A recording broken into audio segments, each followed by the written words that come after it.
This is an interview of Dr. Clive Callender on June 16, 2018 at Asbury United Methodist Church.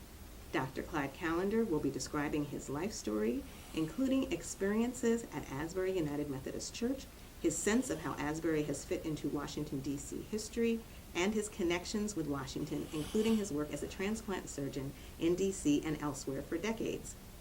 Thank you for taking the time to do this interview and your willingness to do this. It is sure to enhance the archives of Asbury as well as the archives of the D.C. Oral History Collaborative.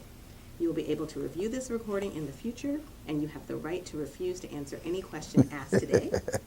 Have fun with your memories. I look forward to hearing some of them. Okay. So we'll first talk about your early personal history in Washington, D.C. and beyond it. Tell me where you were born and your earliest year, a little bit about your earliest years. Well, I have a very fascinating history, and because it all begins really when my mother had two boys and two girls. And my brothers both died very early on, about the age of 2 and 3. And so she had two girls, and her prayers and her dream were that she had two boys. So she became pregnant. She had twins. And myself and my brother were born, and tragically, within 48 to 72 hours after our birth, she died from complications of pregnancy. It's ironic in the sense that my sister, who was 12 years old at the time, was the one who named us. Because my father was a railroad chef and he wasn't locally available often, we were then placed in foster homes. And so for the first year, we were raised in a foster home. But apparently I was very sickly, and it was a lot of bother. As a consequence, after the first year, they no longer wanted us to stay in that foster home. And so we moved to another foster home. It was shortly thereafter that my father married again. And we had a stepmother who we then left the foster home and moved in with my father and stepmother. And that existed for about 3 years. And after that, then another auspicious development occurred in that my stepmother was mentally ill, ran around naked and other things. And so she had to be committed to the hospital, which meant we were back again to leaving our father. And this time, though, fortuitously, we were taken care of by my aunt, my mother's sister, Ella Waterman, who really took care of us for the next 15 to 20 years of our lives. And this was a wonderful opportunity for us because Ella Waterman, my aunt, was a very Christian lady, and she brought us up in the church. What church was that? Ebenezer Gospel Tabernacle, which was the first church that it's ironic because I went back there just last week, and I revisited the places where my twin brother and I used to run around in the church while it was going on, and we were very mischievous. So no one would. Church? Excuse me. Where was that church? That was in Manhattan, 227 Lenox Avenue, in Harlem. And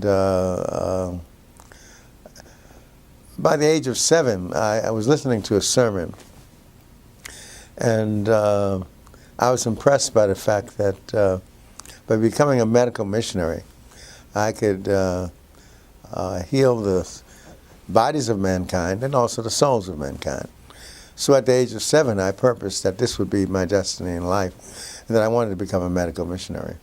And so from that point on, that was my whole direction of my life, to become a medical missionary.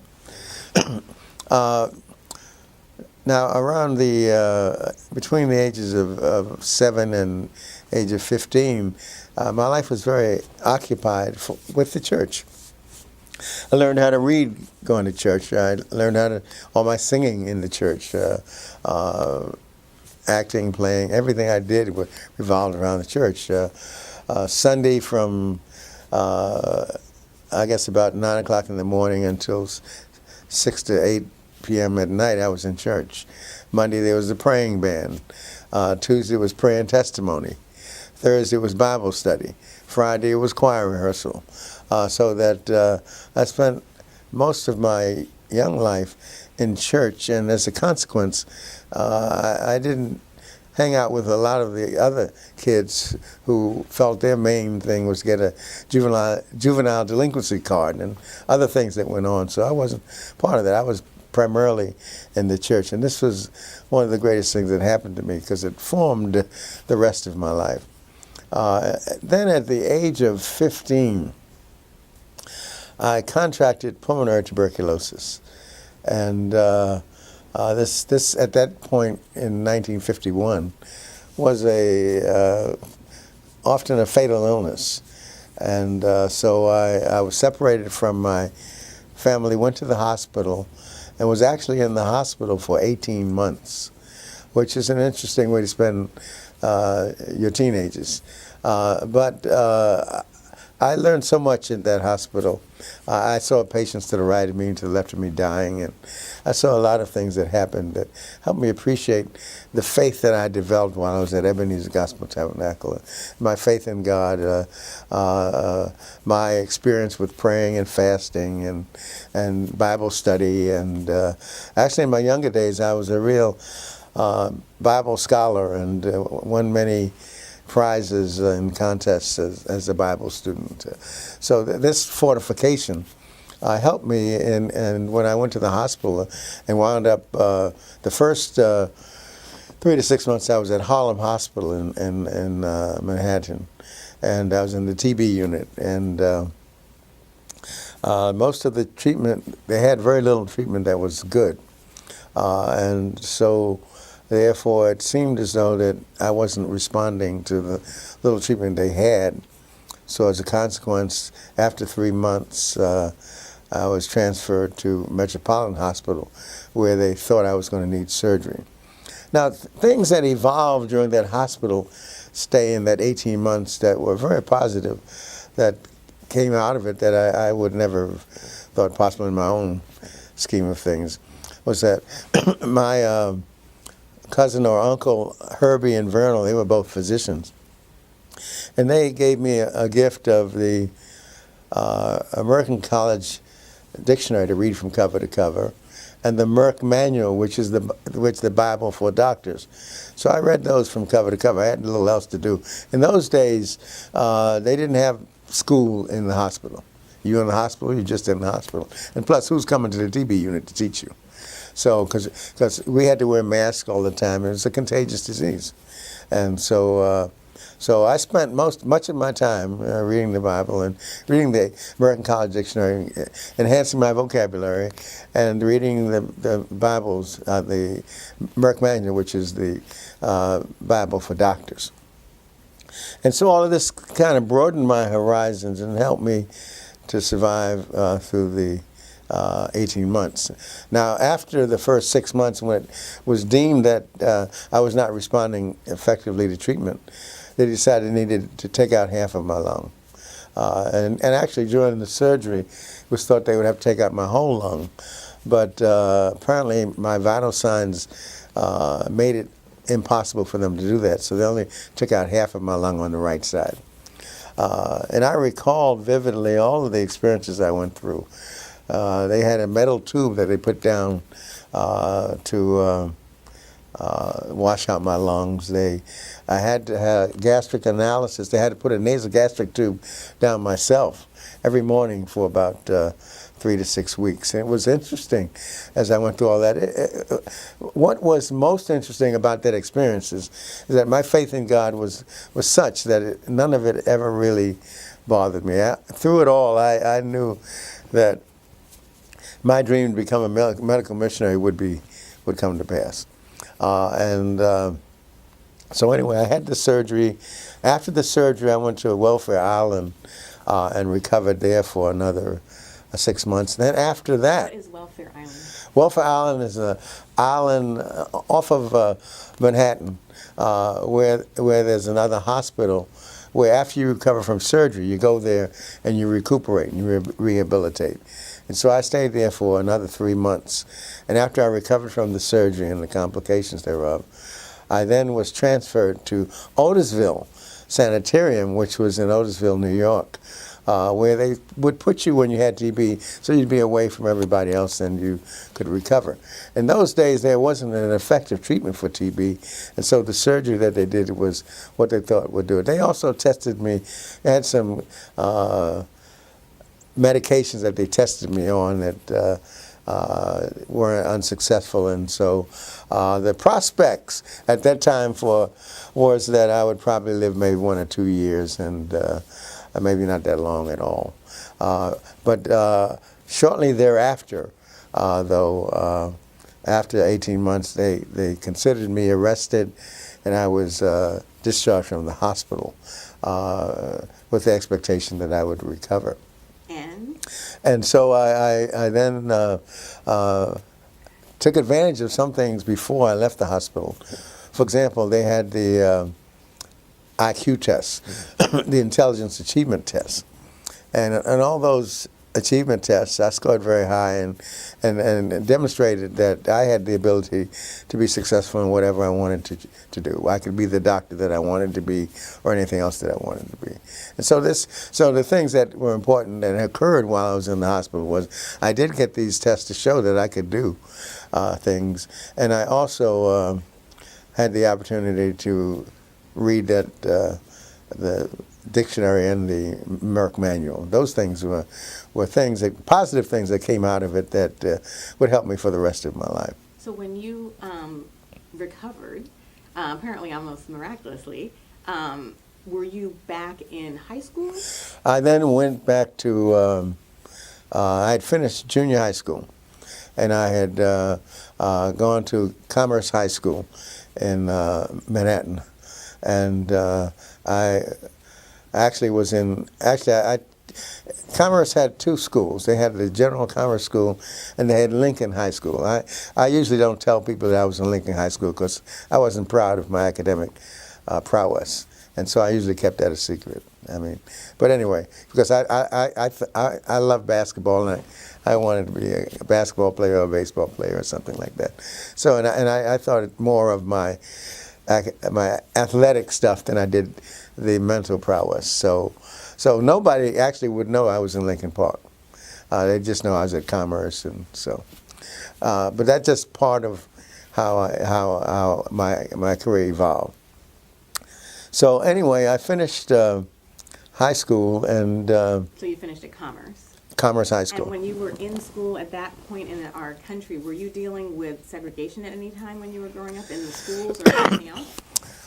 My understanding of segregation, I really didn't know much about it, to be honest with you, because we went to schools in our areas, and most of the people in our areas were black anyway, and Latino, Hispanics, and occasional Jewish people. So I really didn't know much about that. What I knew was that, in all honesty, I was a mischievous little boy who stayed in trouble most of the time. And it was interesting because if my brother would tell you, he would say that I was often the smartest guy in school. That's what they would say. Actually, I was a terrible student. I was mischievous. I did nothing that was productive in class except put the girls in front of me pigtails in the inkwell and other dumb things like that. Even after your hospitalization, you were still a mischievous kid? I was a stupid kid. I mean, I was a Christian, but I still was mischievous and stupid. And I did a lot of dumb things as I reflect upon it. For example, most of the time, the principal and other teachers would send letters to my house because my twin brother and I weren't good students. Well, we did academically okay, but we were mischievous. And we would intercept those letters. And one day the principal actually came to our house, and unfortunately my aunt had to meet us and find out that we weren't model students. So that in my young career, I don't think anybody thought I would amount to anything except me. And because I always believed that I would become a medical missionary. And so... Before I miss this, could you tell us your brother's name? Carl Oswald Callender. And Carl was interesting because he never finished high school. He got kicked out of high school. I mean, that's his goal. I mean, he spent so much time running in and out of class and doing other things. He was a ladies' man at that time, and I was pretty studious for the most part, but he was running with the girls and all that kind of stuff. And after he reached the age of 18, they told him, we're not going to keep you in any longer. So he was kicked out of high school. So he never finished high school. So anyway, when I finished commerce, I then took tests and was able to go to Hunter College in the Bronx, New York. And there my first year in college, I talked about my immaturity and inability to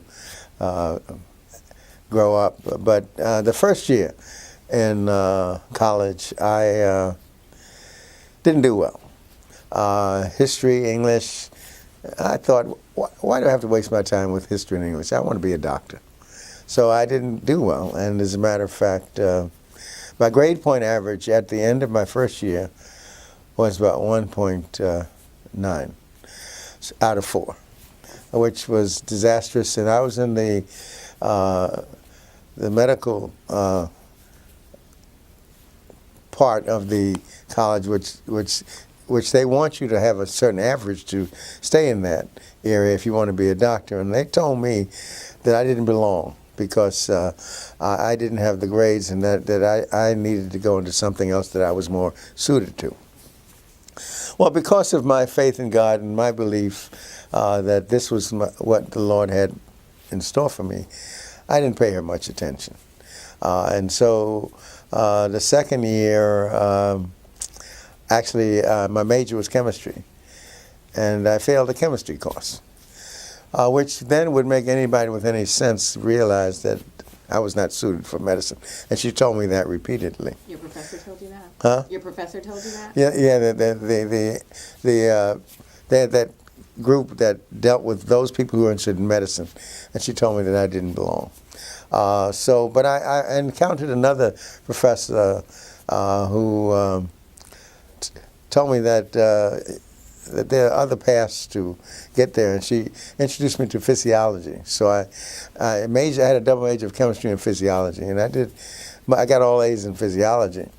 And in chemistry, I started doing better, and so even though the first 2 years I didn't do well, it occurred to me that it's time for me to grow up and act like I had some sense, and so to be more studious as a student. And so I did better in my second, third, and fourth years. And still, though, at the end of my fourth year, I had a grade point average of 2.5 out of 4. And nobody thought that I was going to get into medical school except me. So I was very fortunate in that I applied to Howard and Meharry, which at that time were the only places who were really accepting blacks as medical students. And Two predominantly black schools. Two historically black schools. What's that? Two historically Yeah, black schools. two historically So black you colleges. didn't even try to apply to others. I did. I applied to Temple, and I applied to a couple of other schools. I never heard from any other schools except Meharry, and I think a lot of it had to do with, there was a student who was at Hunter College ahead of me, Charles Ennis, who did extremely well, and he went to Meharry and excelled. And I think because of him, and perhaps, and in spite of my 2.5 average, I was accepted into Meharry actually in October of the year of my year I was a senior in high school. I'm sorry, yeah, senior in Hunter College, and This was to the surprise of all my teachers and to all of my classmates. And I think it was a blessing in many ways because a lot of the black students who were in my class, and at that time Hunter College was predominantly Jewish. It was probably about 90% Jewish and a little bit, maybe 5% black and Latino or Hispanic. And but the message that it sent to the other black students was that if Clive could do it, anybody could do it.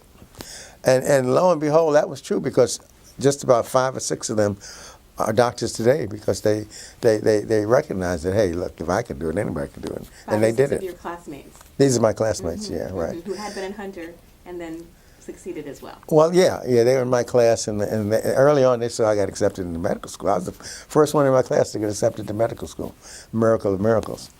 And so the next hurdle, of course, for me was after shocking everybody, and of course my inter-varsity Christian fellowship teacher who was a counselor for the pre-med students never believed that I got accepted into medical school.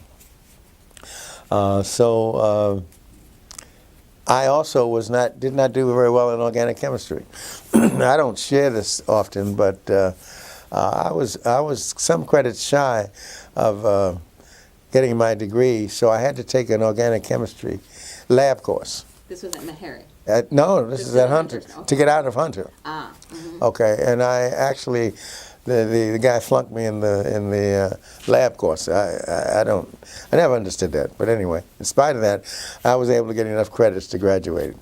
So you can see that I was not a sterling high school or college student, but I knew this was what I knew this was what the Lord had predestined for me. What is your fondest memory about Meharry? What's your fondest memory about Meharry? What was that like? Well, the fondest memory is that I got accepted. That was number one. And then when I went to the first year, well, of course, before that, the thing that was really positive is that when I got accepted to Meharry, I didn't have money to get into medical school. And so the next, my twin brother, my sister, and everybody else told me, Clive, why don't you face reality? You don't have the funds, Daddy can't afford it, so you just can't be a doctor. But that thought never occurred to me, because I knew that the God I served was the creator and riches beyond comprehension. And so that it would never occur to me that I would not get into medical school. But I didn't have the funds. The bottom line is I didn't have the funds. But the thing that occurred was that my church, Ebenezer Gospel Tabernacle, they had a service in which they raised funds to allow me to get the funds so that I could go to medical school. That was the pivotal thing that occurred that, of course, my family couldn't afford it. I had odd jobs carrying sandwiches and all that stuff, but I never have the funds to do it. But they raised the funds, and that's not a huge church. How much did they raise? I don't remember now. But enough. But enough, right. Now, remember now, in those days, Hunter College only cost about $20 a semester. So, I mean, so that I didn't have costs. It's kind of like a free school for New York City. But they raised money for you to go to Meharry. Yes. Now, my church raised money so that I could go to Meharry. And there was the miracle that nobody anticipated that occurred to my twin brother's shock and my sister's shock and the whole family's shock. And so with that done, I then went to Meharry, and this was a new world for me. Because Hunter College, even though I didn't realize it at the time, was different. I mean, I was black and I was on the outside looking in. This is my first introduction to a historically black college at Meharry Medical College, and I realized what an incredible difference. And so I realized that in order for me to survive and not go the same route that I did at college, I needed to be really serious about this. And so I studied very hard, and at the end of the first year, I made the dean's list. And so I went back to Hunter College to talk to my professor who had told me that I wouldn't make it. And to my horror, I went to her office, was there for 15 minutes, then 30 minutes, then 45 minutes. And then it was obvious that she didn't want to see me. And as I left, she said, Clive, you were a liar. You never got into medical school, and I don't ever want to see you again. So, and I had gone there just to show her that I made the dean's list, that I had honors in my first year, and so that didn't come to pass. So I left kind of dejectedly, that she would never know that actually I had done well. And then the bottom line is that at the end of 4 years, I finished as the #1 student in my class, which is shocking to me and to everybody else. And I did a lot of studying, a lot of hard work in medical school, and so I was thrilled that I finished medical school as the #1 student in my class. But along the road, as I said, I always wanted to be a medical missionary. And I thought that tropical medicine would be the area I would be in. But along the road, I did an externship in Dayton, Ohio. And at the hospital, I encountered a patient who was bleeding from his gastrointestinal tract. And the internal medicine doctors couldn't do much with him, so they called in the surgeon. The surgeons operated on him, and he was home within a week. And that changed the course of my life, because then I decided I was going to be a surgeon. And that was the pivotal thing in my externship that changed me from medicine to surgery. And so after that, I decided after I finished medical school, I did an internship, rotating internship in Cincinnati General Hospital. Was that before or after you ended up at Howard as a resident? This is before. Okay. So I went to Cincinnati General, did my internship, and then I applied for residency in surgery there, and actually they had just had their first Jew as a surgery resident, so they weren't about to have their first black. So ironically, I was accepted in OB, but I wasn't interested in OB, which was peculiar to me that they would accept me in the area that's primarily females, but they wouldn't accept me for surgery. But anyway, so I wound up going to Harlem Hospital to do my surgical residency. So I did my first year there, and what I recognized at Harlem was that they treated us like stepchildren, and so I didn't like it. And so my roommate told me more about Howard University and about LaSalle Fall, Burke-Syphax, and others.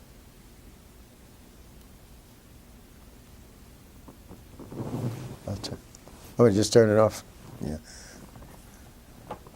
This is on silent. That's why I thought about turning it off. She's going to stop for just a minute. I'm going to keep the audio recording going. Go ahead. So I guess... so this was Cincinnati that wanted you to be an OBGYN? Yeah, and then I went to Harlem Hospital, and Harlem Hospital, we were affiliated with Columbia University, and we were treated as stepchildren, and so after my first year, I decided to go to Howard Freedman's Hospital then, and finish my surgical training. So it was then called Freedman's Hospital? It was then called Freedman's Hospital. And what year was that you came there? 1965. So was that a residency, or? This was all, first year at Harlem was my first year of surgical residency.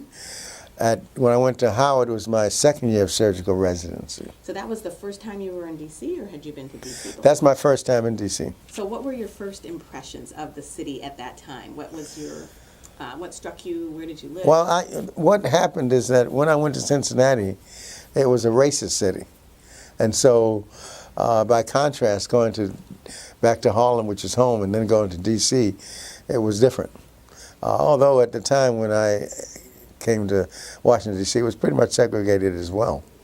Most of the blacks lived in D.C., and often at that time, we're talking 1965, when going to the downtown shops was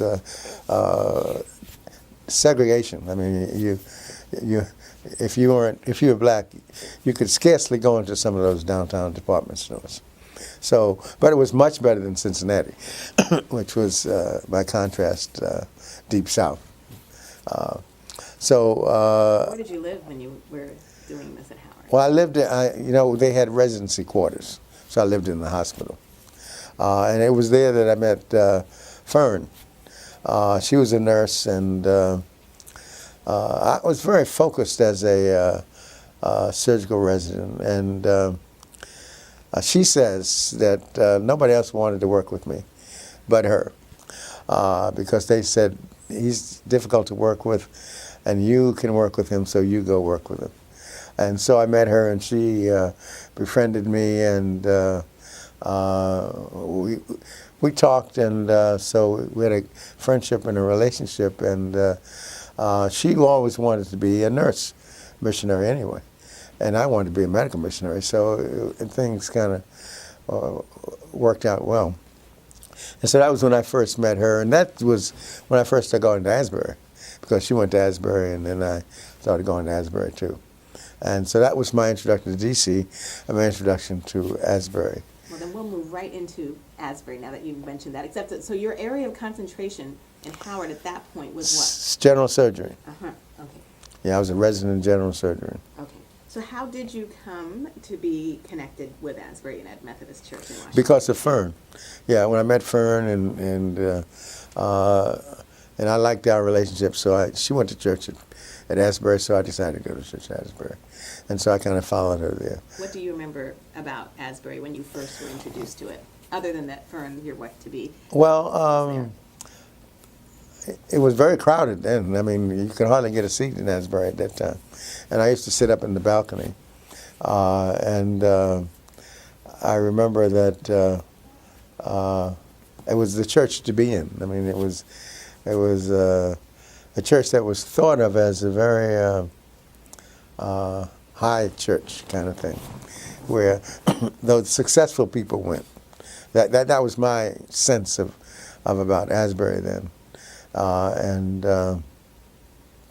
So as I continued in my...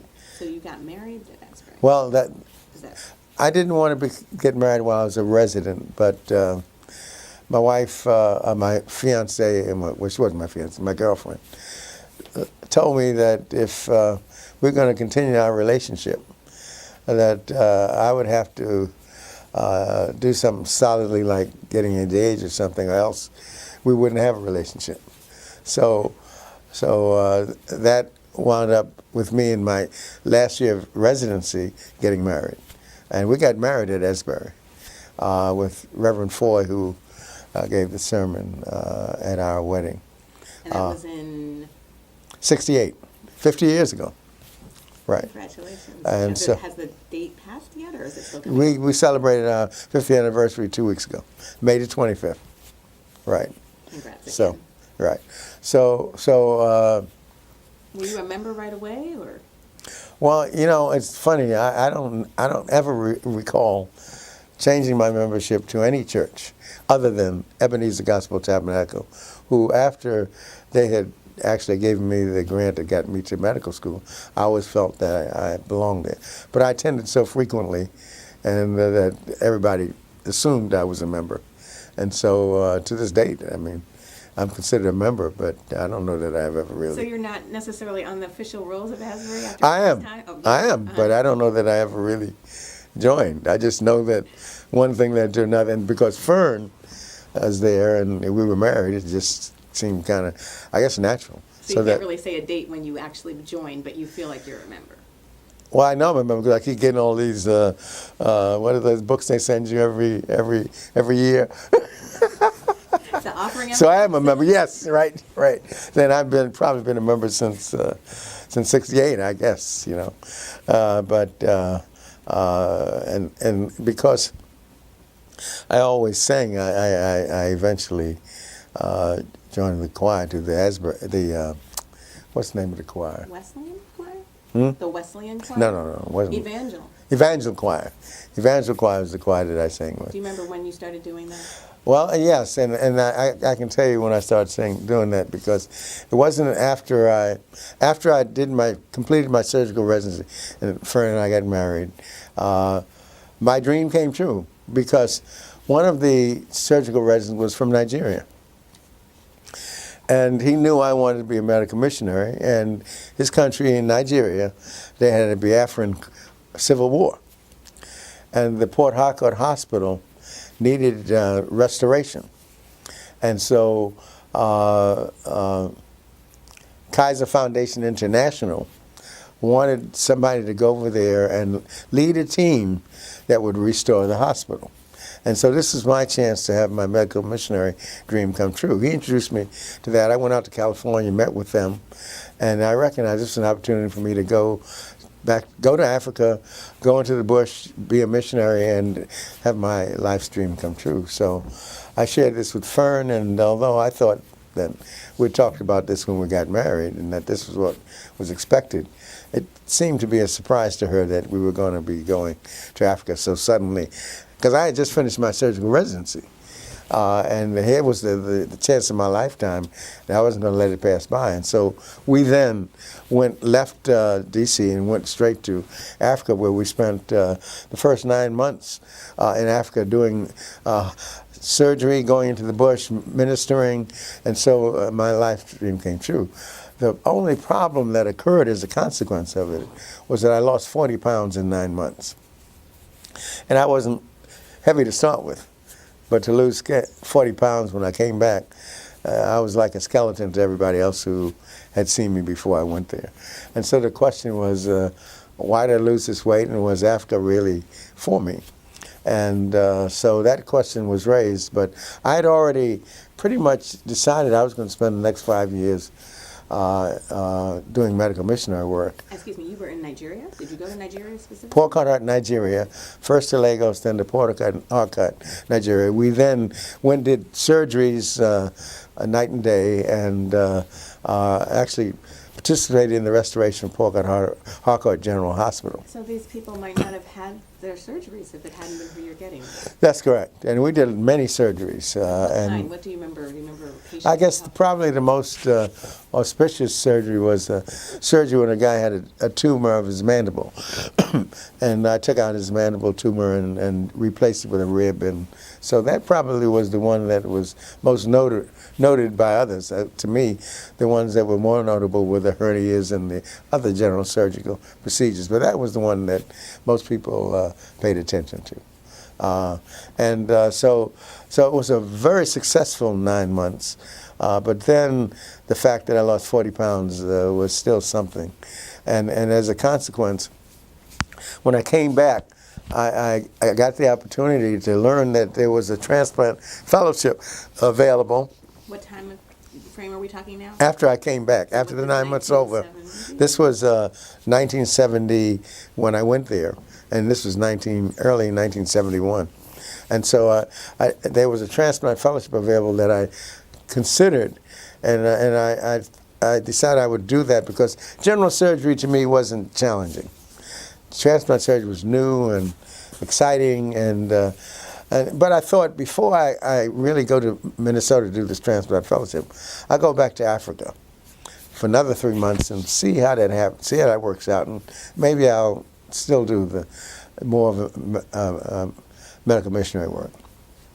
Well, when I went back to Africa this 3 months, I lost 20 pounds again, and this time I got malaria. And so I kind of figured that maybe Africa was not for me.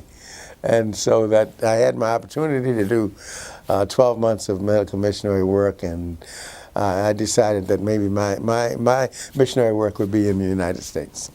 And so with that, I went to University of Minnesota, left all black Nigeria, went to almost all white Minnesota, and did my transplant surgery fellowship from 1971 to 1973.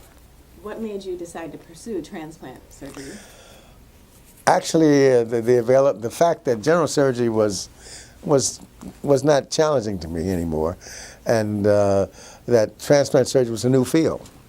And at the time, I didn't know there was one other black in transplant, but there was one, and I met him actually in Minnesota. But so it was a brand new field that. So you were the second or third black transplant? I actually was the third transplant surgeon. There's a guy who's in the military, Joseph Alec. Sam Kuntz was the first one. Joe Alexander was the second one, but he's in the military. And he did his transplant in the military, and he went to be the chairman of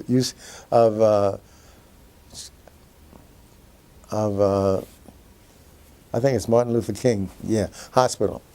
And out there, he never did any transplants. He was chairman of the Department of Surgery, but he didn't do transplant. So while Sam Kuntz was the first transplant surgeon, and Joe Alexander was the second, I was the third. I followed the two of them. And so anyway, I did the transplant fellowship in University of Minnesota, did research as well as surgery, did about 200 transplants while I was at Minnesota, and learned all there is about kidney transplantation. And so I then came back after. Of those 200 cases, is there one that stood out for you that? Well, there are a couple that stood out for me. One was there was a patient who I had a transplant, and she had complications. And she must have arrested about 100 times. And I resuscitated her 100 times. And she left the hospital and did well for many years. So that was one case that I'll never forget. Doreen Wanaka was her name, but her case showed me that you should never give up. And I never gave up on her, and she walked out of the hospital. The other case, Danny Kaye, I worked on his transplant. Danny Kaye? Yeah, Danny Kaye, right. And I worked on his transplant. And so those two are two of the ones that I think more of. Of course, the thing that was outstanding was that out of those 200, there may have been 2 black patients. So this was primarily a white experience. But it set the stage for everything else. And so I came back then to Howard University in 1973 to start the transplant program at Howard University. Where did you live when you came back to D.C.?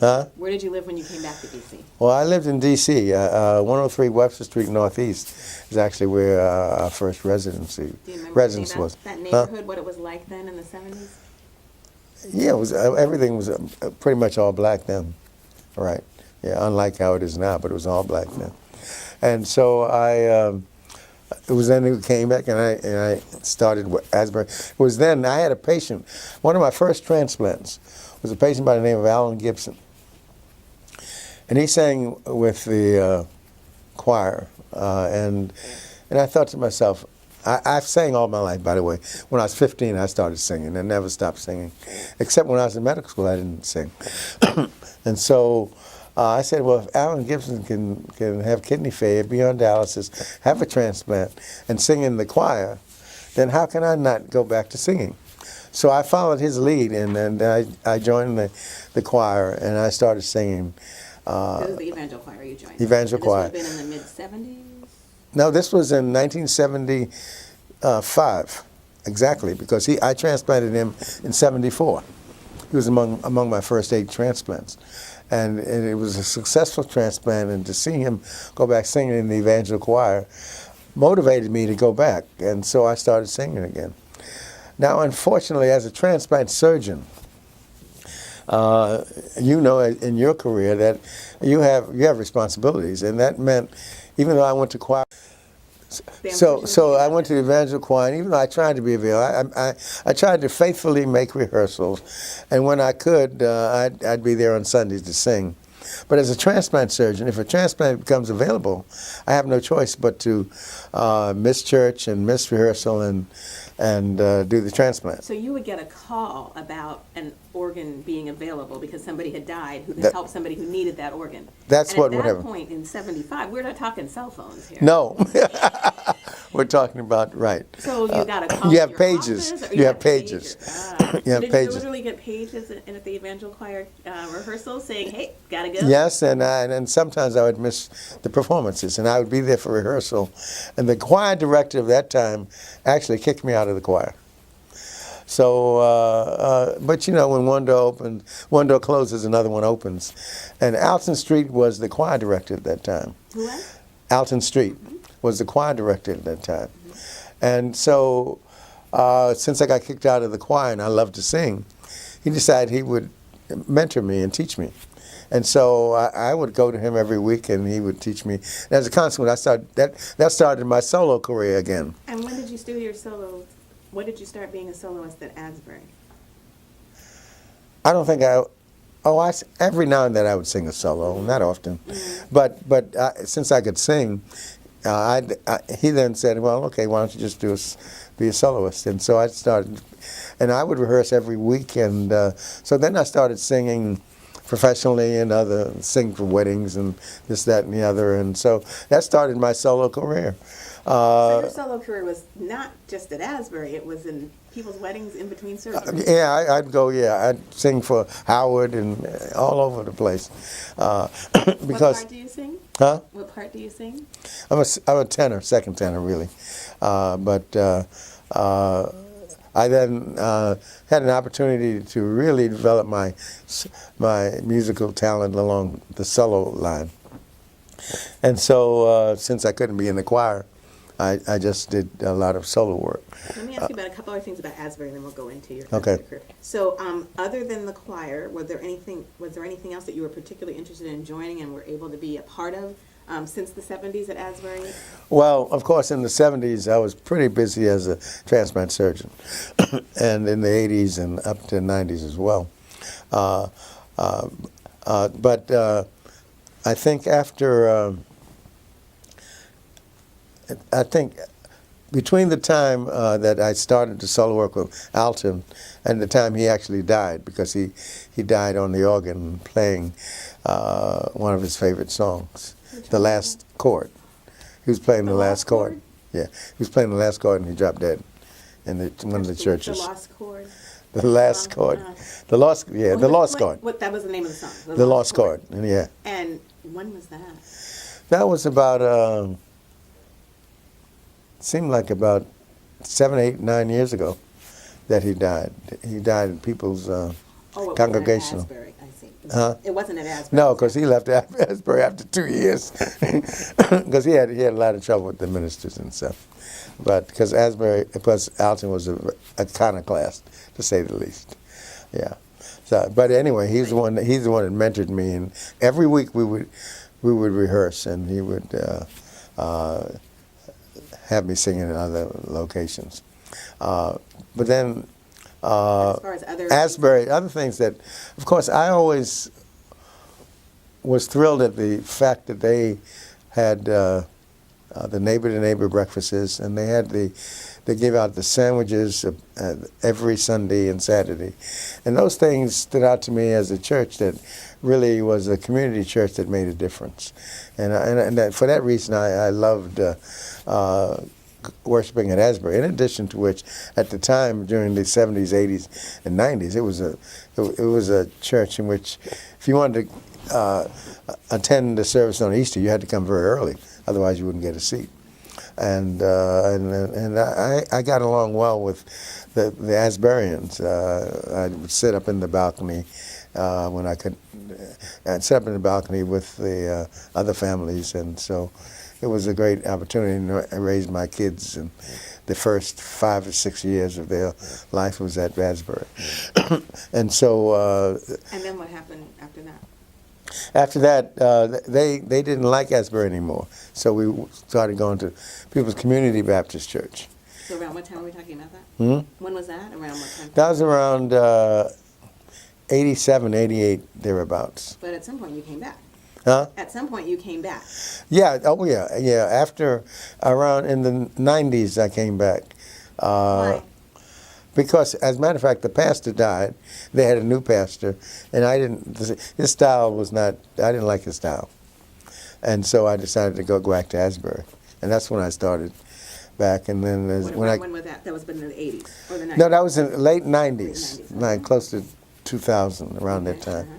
And I'd always watched the Wesleyan choir, and I'd watched Robert Brown and Floyd Robinson and those guys, and the whole Wesleyan choir. You know, in those days, they would sing songs in French and German and all that stuff. I never quite understood why, but anyway, they were pretty sophisticated and highfalutin, we would call it in those days. And so that's why initially I went to the evangelical choir. But then after I saw that the Western choir was dwindling, and the tenor section needed help. Floyd was there and a few others. Then I decided I would go and sing in the Western choir and join the tenor section. And you're still in it. Yeah, I'm still there. And you do solos, including tomorrow morning. Yeah, that's right. Right. Do you have a favorite song Favorite song? that you sing in church? Eternal Life is probably my favorite song. Why? Yeah. Why is that your favorite? Well, just think of the words. Isn't giving, for example, Lord, make me an instrument of thy peace. Where there's hatred, let me sow love. Where there's injury, pardon. It is in giving that you receive. It is in pardoning that you're pardoned. It is in dying you're born to eternal life. So to me, it typifies my whole life. And I'll Walk with God. That's my second song. And I'll Walk with God. That whole theme of giving your life over to the Lord, those two songs are by far my favorite songs. I've sung them. I probably have sung I'll Walk with God more than anything else. That's probably the first song I ever sung when I was probably about 10 years old. And I still sing it now, but that's, the words of that song just typify my life from the time I was a little boy until what I am now. And then eternal life is the number one because the words so speak what my life has been all about. This might be a good time to ask you about your CD. I don't know when you did it, but was that inspirational music or was it something Yes, else? as a matter of fact. You can hold it for one moment. Yeah, as a matter of fact, Songs to Inspire is what it's called. And Songs to Inspire is what it's called. And it's me and my twin brother singing the songs we grew up with in church in Ebenezer Gospel Tabernacle. I haven't talked much about him, but he was a high school dropout. But he went to the service for 3 years and served in Germany and came back. And then he got his high school equivalency diploma. Then he finished Hunter College. And then he went to Howard Law School, became a successful attorney and then a judge. And so he spent the rest of his life. So it's interesting. So both of you, but people didn't think well of it. Didn't think we're going to get. Well, they had good reason for not thinking much because we were mischievous, and who would have thought that we would have become what we became? So you grew up. Yeah, that we would finally grow up. A couple more questions to ask before we move into your career. Are there any members or pastors that you recall most, and why? If so? You mean at Asbury? Mm-hmm. I guess Reverend Floyd because he married us, and then Williams. He was one that I think. Frank Williams? Yeah, Frank Williams. I think Frank Williams more than any other pastor that I've encountered. Why does he stick out in your mind? Well, because I guess most of the time that I spent in Asbury, when he was pastor, I think that was the time that his ministry meant more to me than anybody else's ministry. And of course, now that we have a female pastor, it's great to hear her because she's a very intellectual person, and her messages are very perfectly suited for me. And so I love her style, and so those are two that stand out for me. Reverend Iantha Mills we're speaking of. Iantha Mills, yeah. So you mentioned your admiration for the Neighbor to Neighbor breakfast. Oh, yes. But you also have been involved with the medical.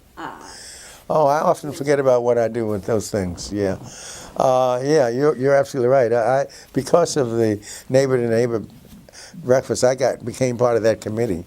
And one of the things that I thought was important for us to give a medical aspect of it, so that as part of the Neighbor to Neighbor, we introduced about 5 to 15 minutes of medical information that we share with them every fourth Sunday. Excuse me, we should back up and make sure we're explaining what the Neighbor to Neighbor breakfast is for those who don't Yes, know. the Neighbor to Neighbor breakfast is something that Asbury's been doing probably for the last 20 to 30 years, in which they have a free breakfast for all of the community that is interested. Usually it's the homeless, but it's not necessarily only homeless. It's people who want to get a free breakfast. And so they have about 400 people that come in every fourth Sunday. And so I was so impressed with this. I wanted to become part of that committee. But I also saw this as an opportunity to educate them about medical ministry. And so as a consequence of doing that, we also decided that maybe we should also do a newsletter that comes out every first Sunday that talks about medical issues. And so we started that maybe about 2 or 3 years ago. And that's in the bulletin. That's in the bulletin. And you give tips about what kinds of things? Everything, every medical illness you can imagine. Talk about from migraine to brain tumors to cancer to allergies to the need for vaccinations, men's health, women's health, you name it, we talk about it because it's important for us to be healthy souls and minds and bodies. And so I like to share those messages to increase the health of the Asburyans and all who would read the bulletin. And then there's also the health fair. Then the health fair, yeah, I forgot about it. Then there's the health fair that we used for the community as well as for the Asbury community as well to improve the health. Been a couple of years that you've done that? It's been about 3 years that we've done that, and it's been very successful, and we've been able to help people make some diagnoses of cancers that would have been missed, and also helped others to regain their health. I think that's something that I've been blessed to be used to help others. And the one thing that I've always wanted to do is to share whatever I have with others, whether it's my voice or whatever gifts I have to use to the honor and glory of God. And that's been what my life has been all about for so far. One other thing about Asbury, and I wondered about any recollections you have about Asbury's place in history.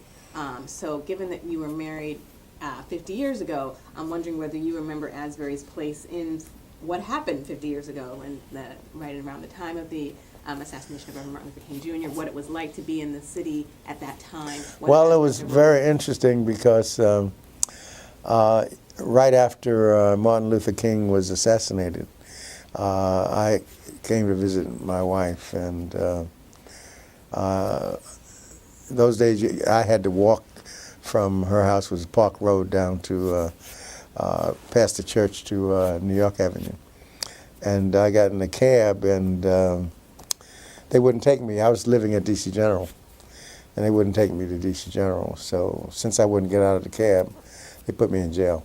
So it was an interesting experience. And after I talked to my attorney about the details of whether I should stay in jail overnight or leave, I decided I would take the easy way out and left. But in those days, of course, you were course, standing for something. But you were standing for something. well, I just wanted to get back to DC General. I wasn't standing for anything really. I mean, it didn't seem fair. I mean, I want to go to DC General. Why you can't take me there?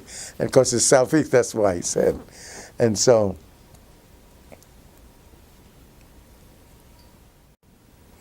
But I recall the church then as being a pivotal place where throughout all the disturbances and all, you still go to Asbury and they would minister to you and help you. There were no service stoppages. People kept on worshiping. Absolutely. And right. were there things they did to help in that time of strife? Well, they did many things, not many of which I was aware of, because I was still a very busy transplant surgeon. And so that my primary association with Asbury was mainly on Sundays and Saturdays, and the rest of the time I was very busy practicing transplant surgery.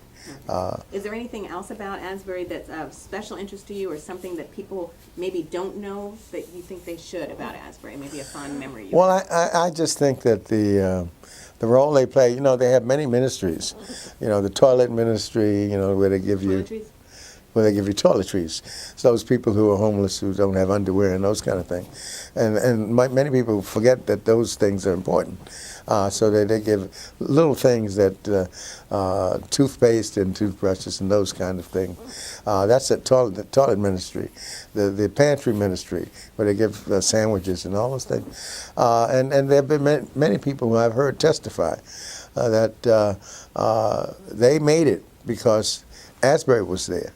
And the things they did to help them when they were homeless and they didn't have anything is what helped them to survive through and then make it through the night and make it till tomorrow. And then tomorrow they became successful people because of it. And that community ministry that Asbury has had throughout the 50 years that I've been with it is something that has endeared itself to me, that makes me want to be part of it and to do what is necessary to help us survive and thrive through the next generations. So returning to aspects of your life perhaps unrelated to Asbury, I'm wondering about whether you, after you came back from the various missionary work and all of that, did you end up living in D.C. again? Well, as I say, I moved to 103 Webster Street Northeast, and we stayed there for about 5 years. We then moved to Silver Spring, Maryland, 1227 Shorefield Court. So when was that? How long have you been in Silver Spring? 1227 Shorefield Court. But what year? This is probably, we stayed at 103 Webster Street for maybe about 5 years. Then we moved, so we're talking about 73 to 78.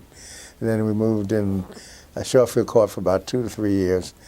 And then we purchased our first home in Silver Spring, Maryland, 10711 Douglas Avenue.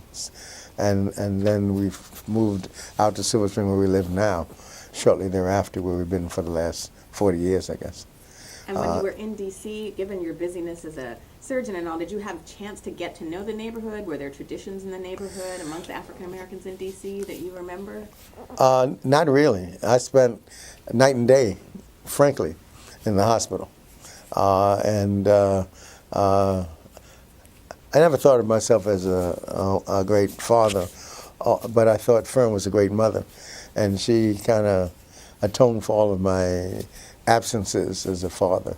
And it's interesting because as I was trying to write the story of my life, I asked my son to write a chapter, and asked my daughter and my wife and all that. And his title of his chapter was, "Where's Dad?"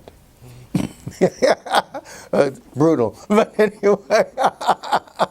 And I think of that a lot because I wasn't there for some of the basketball games, for many things that he did in his life, and for my daughters as well, because I was at the hospital most of the time. What the first transplant. Chapter name? Huh? What was your daughter's chapter's name? What did she say? None of them were like that. Just my son, my daughters. They were supportive of Dad all the way. So you had how many children? 3. I have a son and 2 daughters. And you were about to go on about your transplant career? Yeah. Well, my transplant career is night and day, and I felt that in my life there was a God, and there was my patients, and then probably my family. Probably in that order. That's how I behaved. Whether I might say differently, that's what happened in reality. And so when I did my first transplant, since I was the first one to start transplant, I was the only one who had to do transplant. At Howard? At Howard, Mm-hmm. Yeah, at Howard. So I had to, I probably the first weeks of my transplant, I was in the hospital. So virtually all my time was spent with my patients. Because there was nurses didn't know anything about transplant. Nobody. I knew about it. So I had to teach everybody, the whole hospital. And so that was exciting, but it was also took a toll on my role as a father. And I regret that in many ways. I wish in some ways I could have spent more time with being a father and a husband to my wife. Do you have any fond memories of those particular challenges when you were the only one who knew how to do this kind of work? Oh, I had many challenges. They're infinite in terms of the challenges of teaching everybody, and then also trying to not be as tactless as it was easy for me to be, and learning how. I made many mistakes in terms of interacting with people and teaching students and residents and nurses and laboratory technicians and the whole gamut. And so I learned a lot, made a lot of mistakes, and I learned how to be the best that I could be. And so what you see now is not what you saw when I was beginning. I've learned a lot, made so many mistakes, and I learned from each one. And so I've matured and know how to interact better with people than I did. Because when I first started out, the goal was to get the patient through successfully, no matter what the cost. And if I hurt people's feelings, so what? I mean, and I learned through time, I learned to be much more tactful and understanding of human nature than I was when I was a young guy growing up. And so, And you were, as you said, one of the first African Americans in this field. So Right. did that make that even more challenging in an already challenging field? well, it was extremely challenging because I had to be Sam Kuntz died at the age of 50. So that left me as the senior transplant surgeon. And since Joe wasn't practicing, so that left me as the senior. So I had to pave the way in many ways. For example, in transplantation, there was a definite discrimination against African Americans, and I was among the first to point this out and to make changes and to behave so that they would make changes in their discriminatory practices that have changed now as a consequence of my interactions. What would be an example of that? Well, for example, the way they shared organs was based upon the white HLA system. Now, HLA? Human histocompatibility locus antigens, or the tissue type, the markers, the genetic markers that are somewhat different in the Caucasian population than they are in the African American population. And these differences are significant. And they were sharing organs based upon the white possession of the white histocompatibility locus antigen, which was not fair to the African Americans. So I was one of the first to point this out and to do things to make them understand they needed to change the system to make it fair at all. As a consequence of my interactions between now and then, the rules have changed and they are now equitable, and the discrimination that they actually practice is gone. So I made a major difference in that. And then, of course, what I did with African American donation rates, which were the lowest in the nation at the time I started MOTEP. What does MOTEP stand for? The National Minority Organ Tissue Transplant Education Program. And when I started in the African American community, they said blacks will not donate. Do not donate, and maybe we shouldn't be transplanting them because they're not donating. Well, we started going into churches and doing what comes naturally to me because I'm a Christian who's been in the church, and so going and talking to the churches. And lo and behold, now some 25 years later, African Americans are at the top of the list in organ donation, which is a mystery to most people, and shocking that we come from the bottom and wind up at the top. And we've been at the top for at least the last 8 years. More African Americans than Caucasians do this, or more? African American organ donors per million. Number one, we've been number one since 2010. Actually, the numbers are 38 organ donors per million versus 35 for whites, and this number's increased over time. And the minority donation rate, by the way, has doubled since we started our efforts, so that not only African Americans, Latino Americans as well, and Asians, so that we've made a difference in terms of organ donation in the minority community as well as the African American community itself. And so how many cities does MOTEP have offices or projects? Well, we now have offices in 7 cities, but we at one point when we had a $15 million grant from the NIH, we had 15 sites, but we're down to 7 sites. And I think that we made a difference that really had to be made to make things equitable for all ethnic groups. And I think that this is something that I spent a lot of time doing, and it's made a difference. So was there a time when, if there was a car crash and a black person and a white person were in the 2 different cars that crashed, and they both needed organ transplants for some reason because of the severity, or for some other reason, that the black person would not have as much of a chance for survival as the white person? Was it that kind of situation? Well, the answer is yes, but you have to understand that when things started, there was no place for blacks at all. Okay? So that only the whites and the whites who were of substance got transplanted. And as things evolved, in 1984, I was the first black member of the transplant task force. And so we made changes, and UNOS came into play, which then, UNOS is the United Network for Organ Sharing, which implemented the allocation system, and it became more equitable as time went on because we were interacting with UNOS. What task force was that? the United States Organ Transplant Task Force, and I was the only black member of that, to try to ensure that there was equitability. And so my role over the decades, over the last 4 decades, has been to sensitizing them to the fact that we have to be more equitable.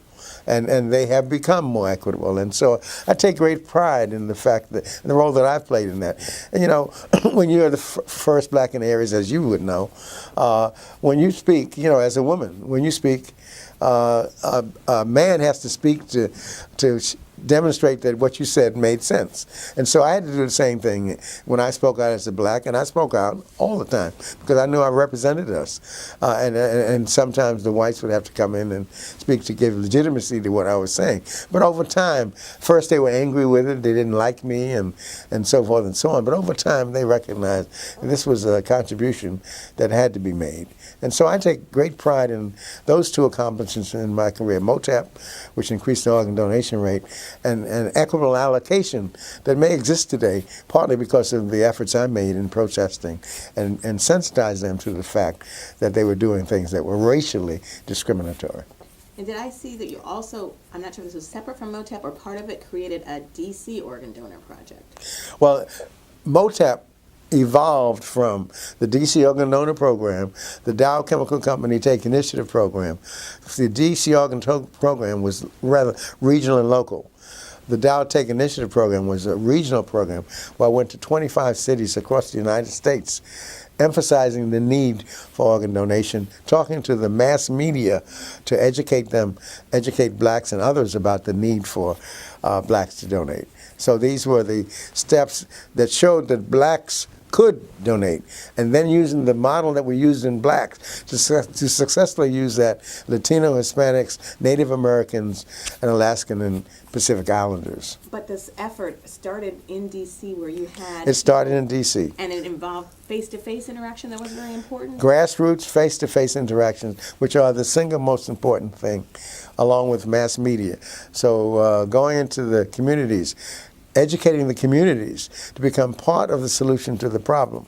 So we go and educate them and let the community take the solution and put in place the solution, requiring people of the same ethnicity, same language, and being culturally similar and sensitive to educate and empower them to become part of the transplant solution, which involves not only donating, but also engaging themselves in healthy lifestyles.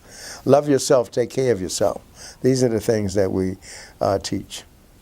And you, more recently, I think it's important to point out that in addition to all of this medical surgery work that you've done, you also were teaching at the same time. You went from being an assistant professor to being a full professor at Howard. Correct. Right. Well, and I taught all layers. I taught medical students, residents, nurses, clergy people. I taught everybody. And so, yeah, over time I evolved from instructor to full professor of surgery, and I became the chairman of the department.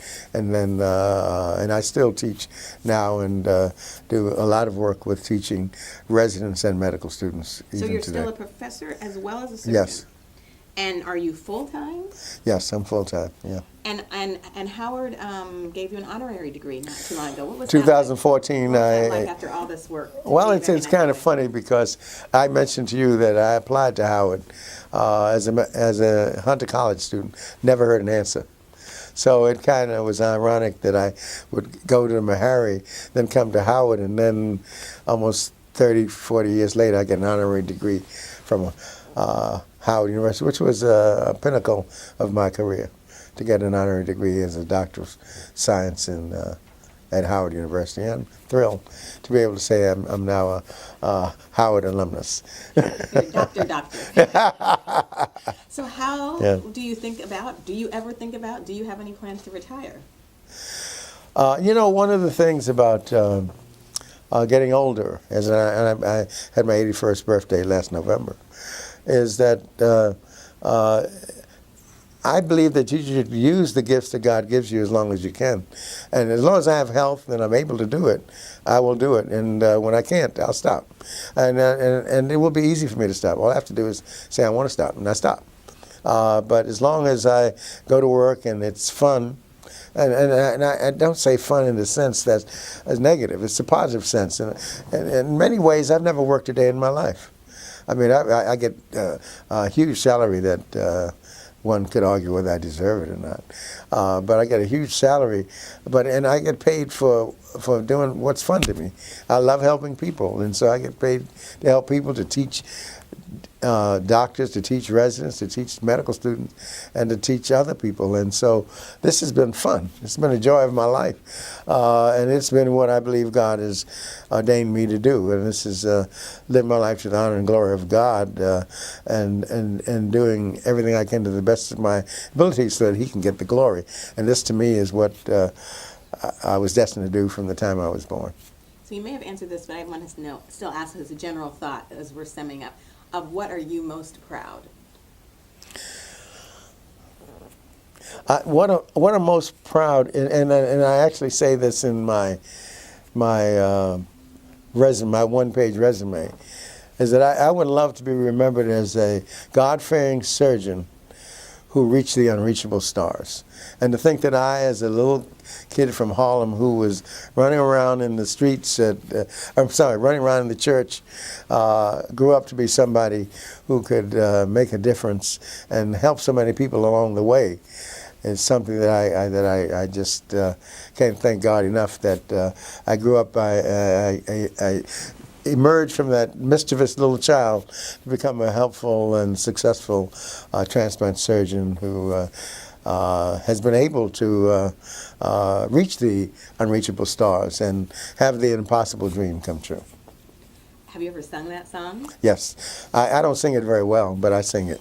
That's not a song that I would love to sing it well, but I don't sing it well, so I don't sing it. And to God be the glory. I don't sing that well either, but I'd love to sing that. But those are other songs that I like, but not songs that I sing very well. And I want to clarify that you started the transplant program at Howard. Yes, I came back in '73 and started it, right. Mm-hmm.